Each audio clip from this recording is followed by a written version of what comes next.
Hi guys. Ayan, inutusan ako ni Amo na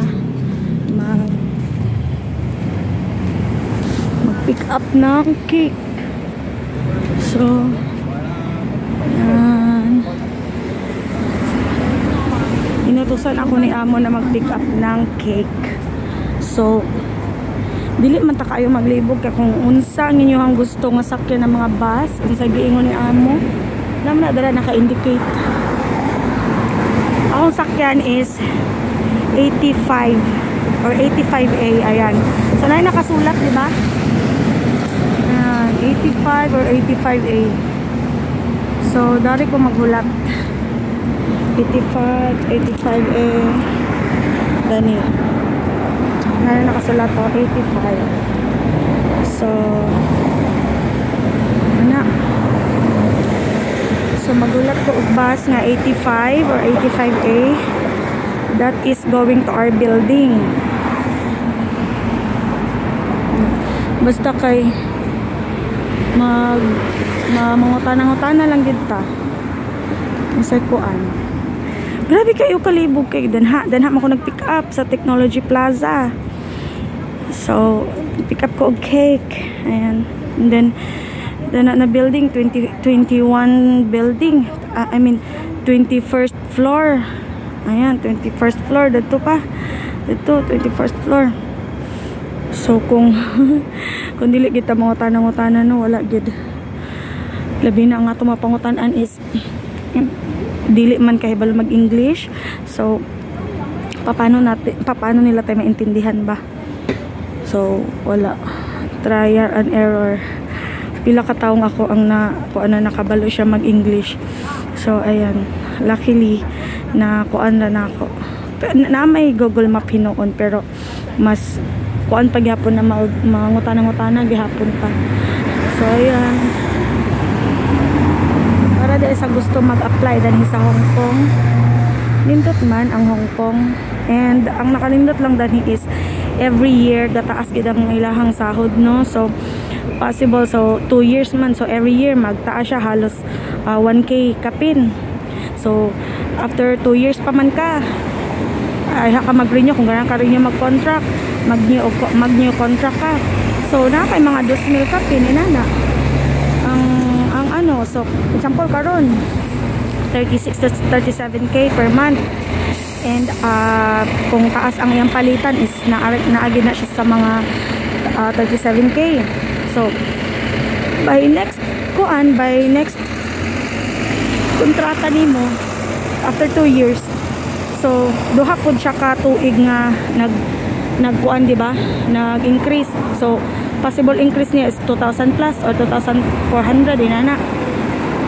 So mo po nag-increase sa imo ha, so 37, 38, 39, so 39,000 nana ang imuhang next ng contract kung mag-renew ka.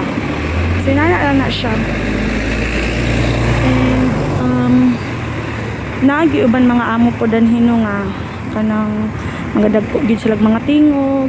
And then ang uban is hilig maningka inana, pero ang imo na lang muna is trabaho gid ang imong gianhidan hino. And as long as dili man kapasakitan, pero mas nindot gid anhi kay balo sila sa mga rules and regulations. And naamoy both parties are naa sila'y kaugalingon nila nga freedom. So you are free to go, free to stay. If dili nakaganahan, so you are free to go. Dili ko ganahan imo amo sa imo ha, na siya free na mo terminate sa imo ha. Pero tabangan ka sa agency nga makakita og laing amo. Pero talag sa rapod kaayo danhi ang dili gid na ever na makakita laing amo, kay kasagaran na makakita gid siya diretsyo tungod kay daghan pud amo danhi nga nanginahanglan gid pud og babysitter. Kay syempre kasagara dari no, kay nagkuan man gyud, nagtrabaho man gyud. So para ana ning honong 81, 82 and 81. So dili man ko 81 and 82, so dili ta mo sakay syempre. So ang sakyan ginato kay ang ato agid bus. Sa una hadlok siya no, kuyaw, pero dili lang kamaratol kay dagan na pay kapangutan-an danhi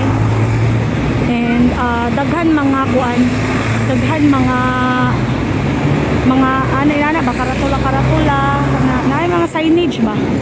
So dili ra kaingon nga makuan, dili ra ka maglibog. So, para na 85 dara ka 85 kung bus, so danha ka magtindog ano. So makabalo ka kung pila ka buok ang nag-atang sa 85 nga bus. So wala pang ato ang bus, no. It's okay, matindog ng yapon ta dari. Tindog ta dari sa 85. Pachinelas pa ko. Dili naman po kayo tugnaw good karon. So ayan lang guys, no, para sa mga gusto na mag Hong Kong, i-grab na ninyo ang opportunity. I-grab na ninyo, dili mo dapat mahadlok nga na termination.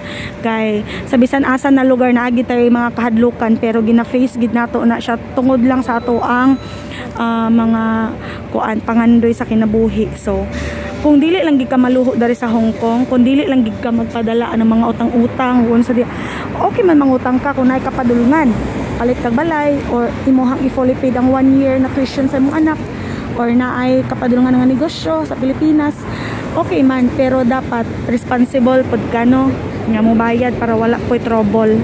And responsible po ka na mga na pagkatao, ug kahibalo gid pud ka mo budget. So nanatay bus 85, so masakay na ta.